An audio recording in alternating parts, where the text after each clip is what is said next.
They handed out Christmas gifts one by one, MacBooks, designer handbags, even a new golf set, until the floor was covered in shiny boxes and torn ribbons.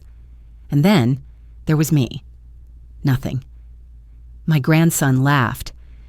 Granny's used to it. And the whole room chuckled like it was the most natural thing in the world to forget me. My name is Claire Ramirez. I'm 69 years old. That morning, sitting in a chair no one bothered to decorate, I realized this wasn't just another oversight. It was the story of how my family had treated me for years, an afterthought, an obligation, a background character in their perfect holiday photo. What they didn't know was that I hadn't come empty-handed. Buried deep in my bag was the truth that would split this family dinner wide open. The morning sun pushed through the adobe walls of my little house in Santa Fe, turning the clay a soft, glowing gold. The air was sharp with winter, the kind that makes every breath feel like it's cutting straight through you. I sat at my kitchen table with a mug of pignon coffee, steam curling upward, the scent rich and earthy. The room was quiet, too quiet sometimes, but I'd learned to live with that silence. It was the kind that presses against you until you make peace with it. My eyes drifted to the framed photo above the counter, Hank in his work shirt, sleeves rolled up, grinning like he always did when he caught me watching him. My chest tightened the way it always did when I let myself think too long. He'd been gone 6 years now, and some days the house still felt like it was holding its breath, waiting for him to walk back through the door. He had been the kind of man who could fix anything: engines, broken doors, broken hearts. Without him, I had learned to fix myself, or at least I was still trying. The phone on the counter lit up and buzzed. The name on the screen made me blink twice. Sienna. My daughter-in-law never called me. Not for birthdays, not for check-ins, not for anything. For a moment, I thought maybe it was a mistake, a pocket dial. My hand hovered, then I swiped to answer. "Hi, it's Sienna," she said, voice pitched a little too bright. "I know," I replied. Slow. There was a pause, then a laugh that didn't sound like it came from her chest. "So, we were talking, and we think it's time you join us in Denver for Christmas this year. Everyone will be there. The kids, Mark, my parents. It would mean a lot." The words hit me sideways. I hadn't been invited to anything in years, not Thanksgiving, not birthdays, not even when my granddaughter graduated. I sat there staring out the window at the bare branches of the cottonwood tree in my yard.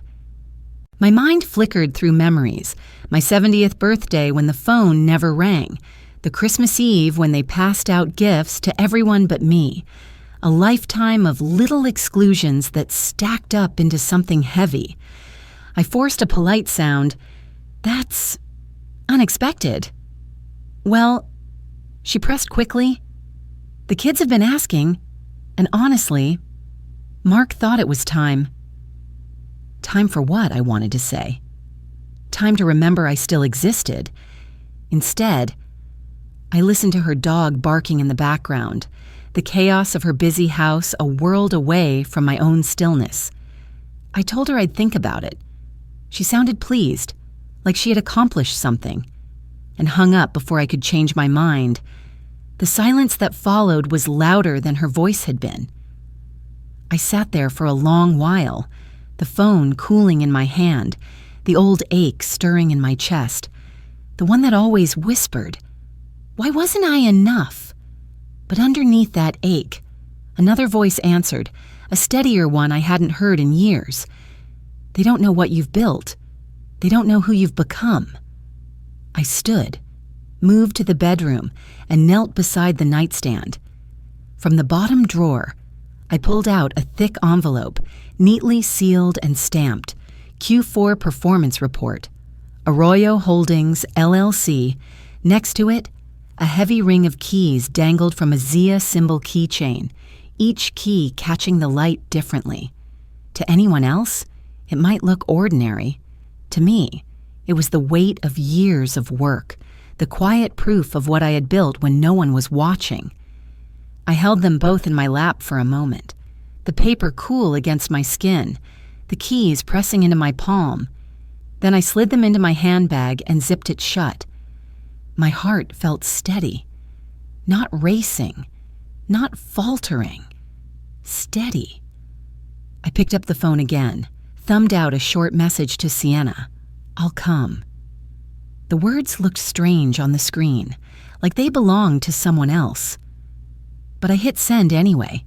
As I zipped up my suitcase later that evening, laying my warmest coat on top, I whispered to the empty house, "If they forget me again, this time I'll remember myself." And with that, I tucked the envelope and the keys safely inside, closed the bag, and prepared for a Christmas journey I already knew would not be warm. After Hank's funeral, everything changed. At first, I thought grief had just numbed everyone, that in time we'd come together again. But instead of drawing closer, they drifted farther away and pushed me right to the margins. Sunday dinners became minefields of silence. I'd bring a pie, set it on the counter, and watch as it was quietly nudged aside while store-bought desserts took center stage. When coffee was poured, cups passed smoothly down the table, but none ever reached me. Once. Sienna looked straight at me and said with a tight smile, "You probably just want tea, right?" It was small, almost nothing, yet it cut deeper than any open insult. Vacations were planned without me. Holidays became polite afterthoughts. My name disappeared from group texts. The empty chair beside me at the table wasn't just Hank's anymore. It was mine too, even though I was sitting in it. The breaking point came on my 70th birthday. I spent the entire day by the front window, watching the desert sky shift from pale blue to a bruised violet. I checked the mailbox 3 times, stared at my silent phone for hours. By evening, I brewed myself a cup of chamomile, sat at that window, and felt the tears pour. Not because I wanted gifts or balloons, but because the truth hit hard. I wasn't family anymore. Not to them. I was an obligation they had quietly discarded. That night, I wiped my face and whispered into the empty room, "No more waiting." The next week, I walked into the public library and signed up for a SCORE class on small business basics. At 69, I sat beside young entrepreneurs in hoodies, taking notes in a spiral-bound notebook. I joined a group of widowed women who were starting over, trading ideas over weak coffee in the community center. Every step felt shaky, but it was mine. From there, my world began to shift. I pooled my savings and opened Arroyo Laundry Cooperative, hiring women like me, widows, retirees, women no one else was offering jobs to. The place buzzed with chatter and laughter, and for the first time in years, I felt useful again. I scraped together enough to buy a rundown duplex and rented it out. Then another. Each key I held felt like a piece of freedom. And late at night, in the quiet of my adobe house, I wrote. At first, just thoughts and recipes, then longer essays about grief, loneliness, and resilience. I launched a newsletter, The Desert Ledger, almost as a dare to myself. At first, a handful of women subscribed, then hundreds, then thousands. They wrote back, saying I had given them words for their silence. That was worth more than any check, but even in my momentum, the sting lingered. One Sunday, as I cleared dishes, I overheard Sienna in the kitchen with Mark. Her voice was low but sharp. "You should push her to sell the Santa Fe house. It's too much for her. She belongs in assisted living. It would be safer." The words lodged like shards of glass. That was when I made a decision. I called a lawyer and built a revocable trust. Every property, every account, every business, tucked safely inside. I saved copies of documents onto a USB drive, sealed it in an envelope, and tucked it into my nightstand with a letter to my trustee. If they ever tried to corner me, I would be ready. Last month, as I flipped through November's financials, the numbers stared back at me. The co-op in profit, rental checks steady, newsletter subscriptions climbing. I pressed my palm to the paper and let out a laugh, half disbelief, half triumph. If they only knew, I murmured, smiling to myself. If they only knew. The drive to Denver was long, 6 hours of frozen highways and brittle light. By the time I pulled up, the sun was gone, and the house glowed white against the dark. Sharp lines, big windows, like something from an architecture magazine. Inside, the smell of pine and citrus hung heavy, but there was no warmth in it. The tree stood in the corner, flawless in silver and glass, but not a single ornament looked handmade. Sienna opened the door, arms spread wide, lips brushing my cheek with a perfunctory kiss. Her perfume was sharp, citrus and musk, sticking in my throat. "You made it," she said, already turning away. Mark appeared behind her, phone still in hand, thumb moving over the screen. He gave me a one-armed hug, barely looking up. "Glad you're here." "Mom." On the couch, the kids sat with their tablets, faces glowing blue. I waved, but only got mumbled hellos before their eyes dropped back to the screens. Sienna led me upstairs to a guest room. The bedding was faded floral, the kind you find in a clearance bin. Dust coated the dresser, and when I flicked on the ceiling light, it stuttered and flickered. It felt less like a welcome and more like a forgotten storage space. I unpacked in silence, each item folded with care, though the room offered none.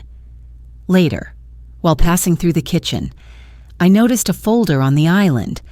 The top page read, "Durable Power of Attorney." My name was printed neatly, in bold. The date scheduled for December 26th. My hand brushed the edge of the paper before I pulled it back quickly. My pulse steadied. So this was the real reason for the invitation. That night, after dinner, while the others lingered around the fire, June slipped close to me. She was quieter than the rest, always had been. She nudged something into my palm, a small folded card. On the front, in glitter pen, it read, "To Graham." Inside was a drawing of a sun rising over the desert, and in her careful handwriting, "I love you. Don't forget it." I swallowed hard, tucking it into my pocket. At least one person in this house still saw me. Later. I stood at the window of my cold room, the Denver wind rattling against the panes. I held the card, my fingers brushing the glitter ink.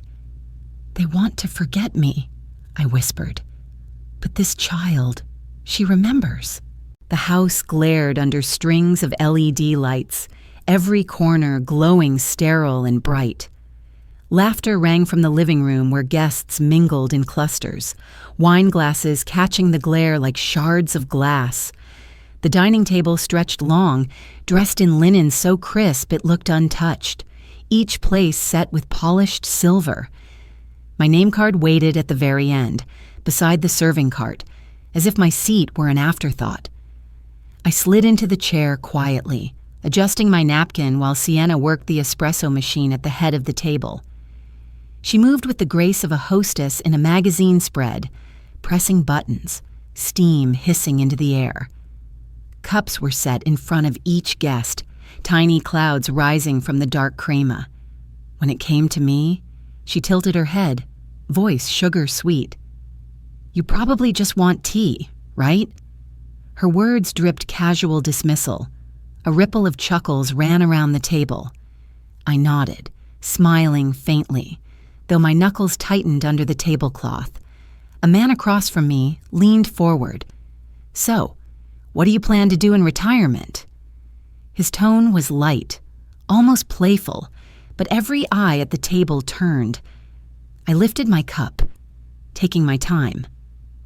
"Oh, I keep myself busy," I said vaguely. Inside, I thought of laundromats humming in Santa Fe, tenants paying rent each month, newsletters read by women across the country. But I kept that world tucked close, letting them believe what they wished. Halfway through dinner, Mark stood and clapped a man on the shoulder.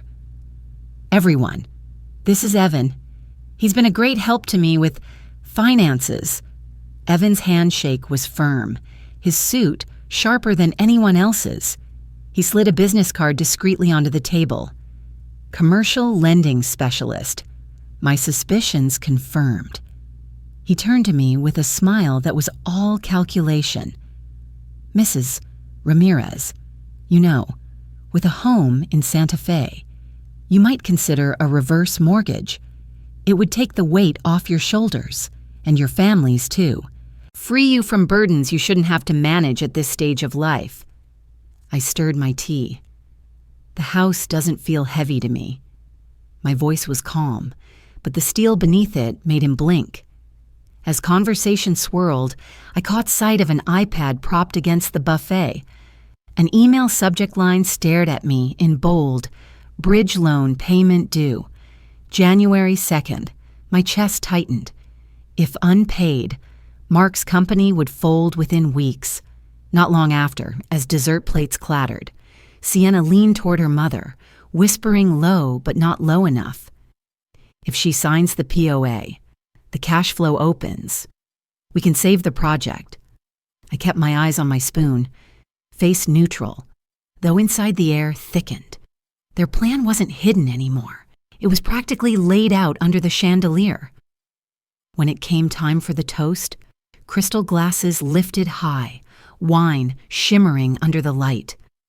I raised my mug of tea instead, steady in my hand. As laughter rose and the first sip touched my lips, I thought, they see me as a burden. But tomorrow, they'll know who has been carrying the weight all along. The living room buzzed with the kind of joy that photographs well. The trees sparkled, each branch hung with perfect ornaments, and gifts spread wide across the floor like a catalog display. Children squealed, tearing into packages, ribbons and paper flying. "Open this one, June," Sienna urged, snapping photos as my granddaughter unwrapped a brand new MacBook. Her smile lit the room, hugging her father, tight. Next came a smartwatch for the boy, a sleek golf set for Mark, and a designer bag for Sienna, complete with the glint of satisfaction in her eyes as she stroked the leather. I sat quietly at the edge of the couch, my lap empty, my space before me bare. Then a small voice broke through, one of the younger kids laughing. "Granny's used to it." The words stung, followed by chuckles rippling around the room. Even Mark let out a short, sheepish laugh, eyes dropping to his coffee cup. My hands tightened in my lap. 5 years ago, on another Christmas morning, I had fled to the guest room and cried alone. This time, I breathed slow, holding the ache steady in my chest, refusing to let tears spill. Sienna clapped her hands. "Oh, did we forget someone? So much going on. I must have missed a gift for you. Mother, don't worry, we'll make it right later. But this afternoon, let's go over those papers so you don't have to stress about these things anymore." Her eyes glittered as she said it, her meaning unmistakable. That was the gift they wanted, the only one that mattered to them. My signature. Across the room, June's gaze locked on mine. Her lips parted as if to speak, but Sienna's sharp glance cut her off. The girl lowered her eyes, shoulders curling in, silent apology written all over her face. I reached across, brushing her small hand with mine. "I'm fine," I whispered, barely audible. "Don't worry." The noise of paper tearing and laughter swirled around me, but my mind was elsewhere. My hand slipped into my handbag, fingertips brushing the crisp edge of the Q4 report, the cool metal of the Zia keychain. They think I came here to sign their papers. I thought, pulse steady. Tomorrow, they'll discover I came here to write the ending on my own terms. The morning after Christmas. The house was hushed, the kind of silence that carries tension instead of peace. I woke before anyone else, slipped into my coat, and found June waiting by the front door. Her cheeks were pink from the cold, her boots already dusted with snow. "Want to walk with me, Graham?" she asked. The park across the street lay under a heavy white blanket, branches bowing under frost. We walked side by side, our breaths rising in small clouds. For the first time that holiday, I felt warmth. June pulled a folded sketchbook from her bag and showed me drawings of women standing tall, their faces half hidden by shadows. On the cover, she had scrawled, "Invisible Women." "I made this because of you," she said, her voice shy but certain. "You always seem like you're holding more than you say. I want to write, design, maybe even publish something like you do one day." My throat tightened. I touched the sketch with a gloved hand, blinking hard against the cold. "You see me, June," I whispered. "That means more than you know." For the first time in years, I felt seen not as a burden or an afterthought, but as someone worth admiring. When we returned, the house had woken into its usual bustle. Sienna sat at the kitchen island with her laptop open, screen glowing. She waved me over with the air of someone about to unveil a grand plan. "Mother, I've been thinking," she began. "You have such an inspiring story. Widowhood, starting over, building something new. We have the networks, the marketing, the capital. If we combine forces, we could turn it into a full-blown family brand. Imagine a podcast, books, maybe even a retreat series. Together, we'd have an empire." Her words hung in the air like smoke. I stayed quiet, sipping my tea, watching her eyes gleam. Inside, the truth pressed hard against my chest. She didn't want me. She wanted my story. Evan appeared then, coat still damp from outside, his smile tight as a noose. He set a briefcase on the counter and spoke in a voice meant to sound casual. "So, we're all aligned for tomorrow. Power of attorney and the reverse mortgage documents are ready. Once signed, funds will release within days." Mark hovered behind him, eyes darting from me to Sienna. My heart slowed, steady.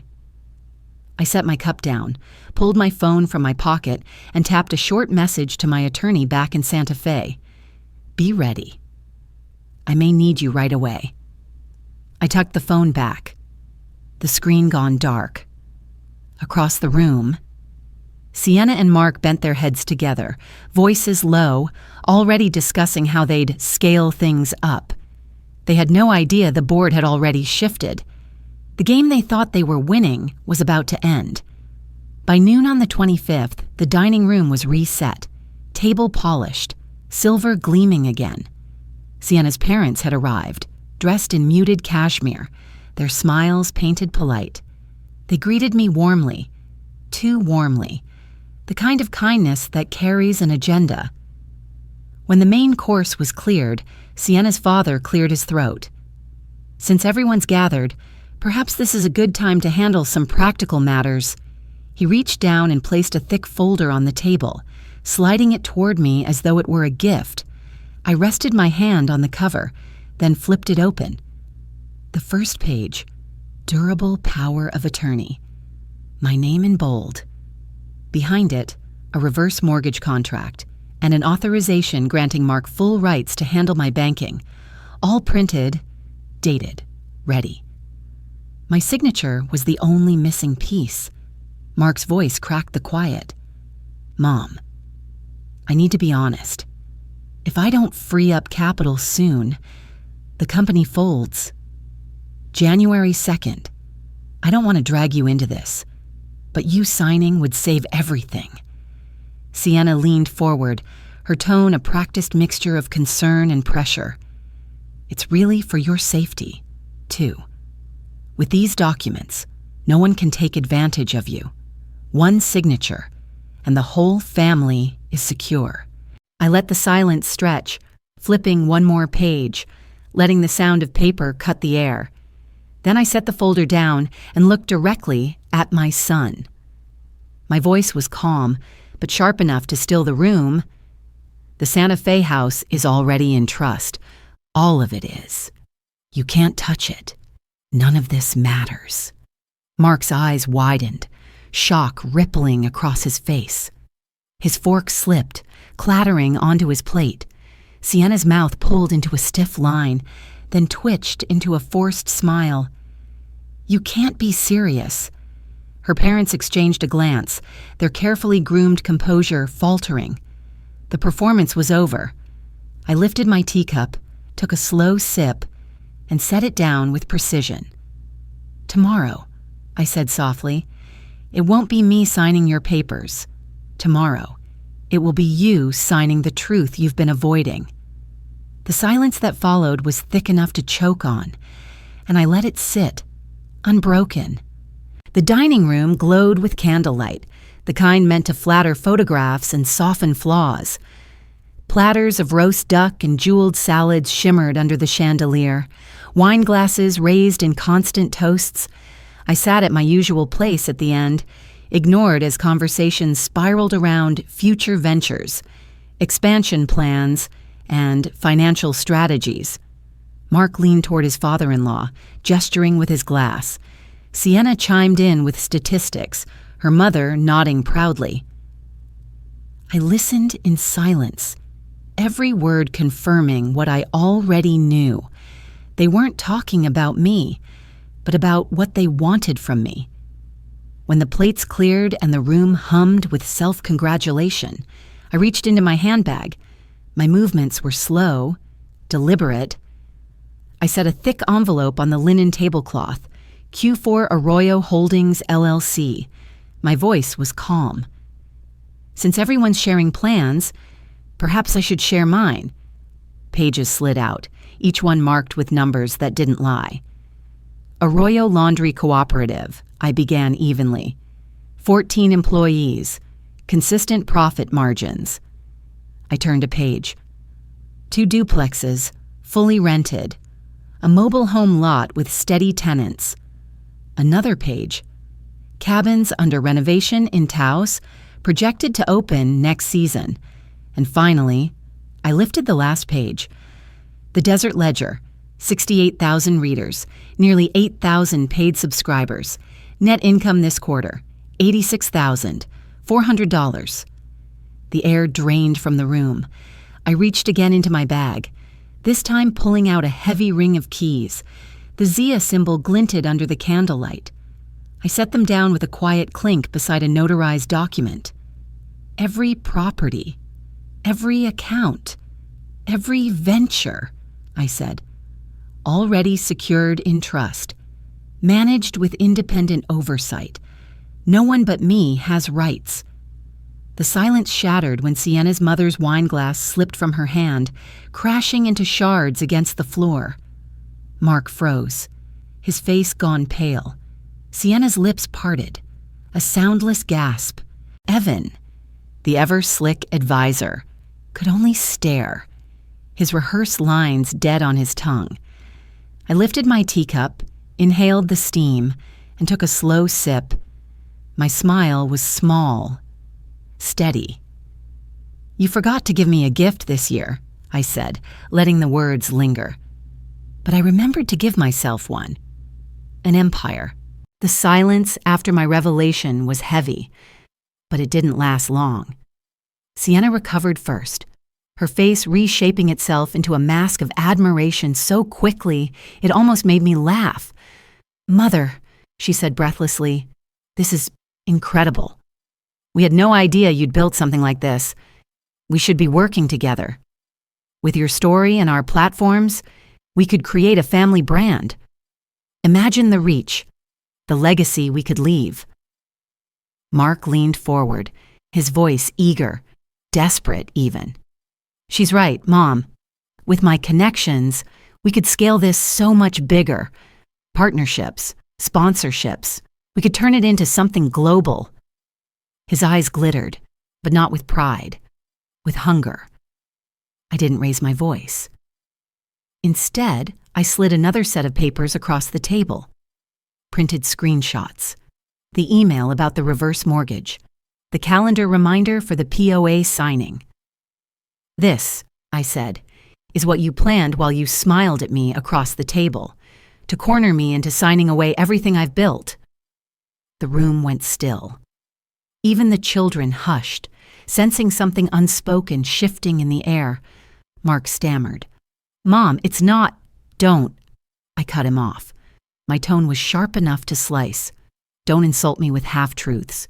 You haven't asked how I am or what I want. In years, you don't see me, you see numbers. If I'd brought cookies tonight, you'd have passed them over without a glance.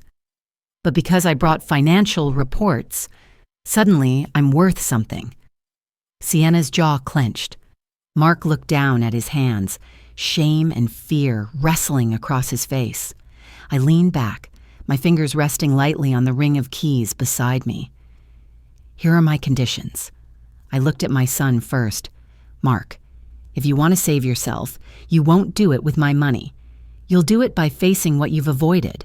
Therapy, financial counseling, and every month, one day working at the cooperative in Santa Fe. Learn what it means to contribute, not just consume." Then I turned to Sienna. Her smile faltered under my gaze.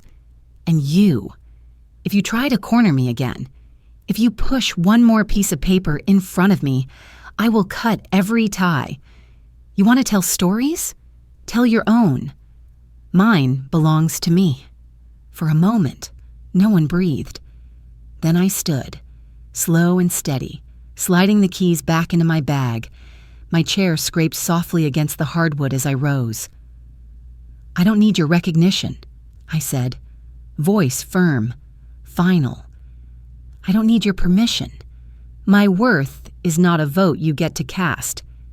The chandelier light caught the silver threads in my hair as I walked away from the table. Behind me, their masks, pride, greed, control, were already crumbling. I packed my suitcase in silence, folding each piece of clothing with care. June hovered at the doorway, then rushed forward to grab one of the heavier bags. When we reached the car, she threw her arms around me and held on tight.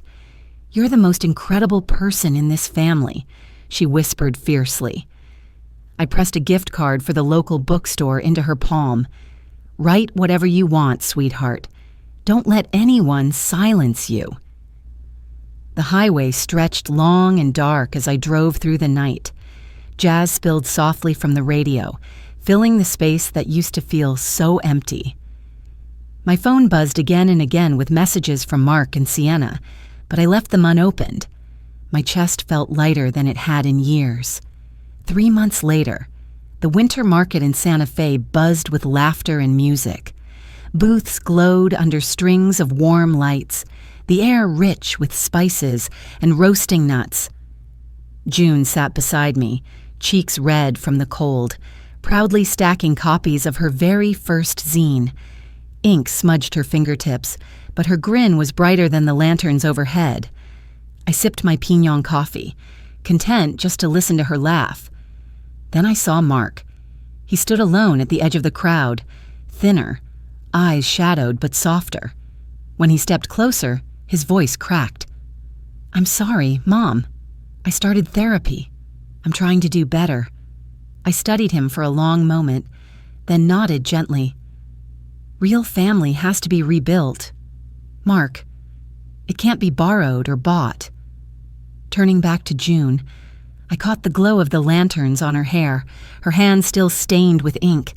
I leaned close and whispered, "That Christmas they forgot me, but I gave myself an empire, and now it will live on in the hands of those who know how to treasure it."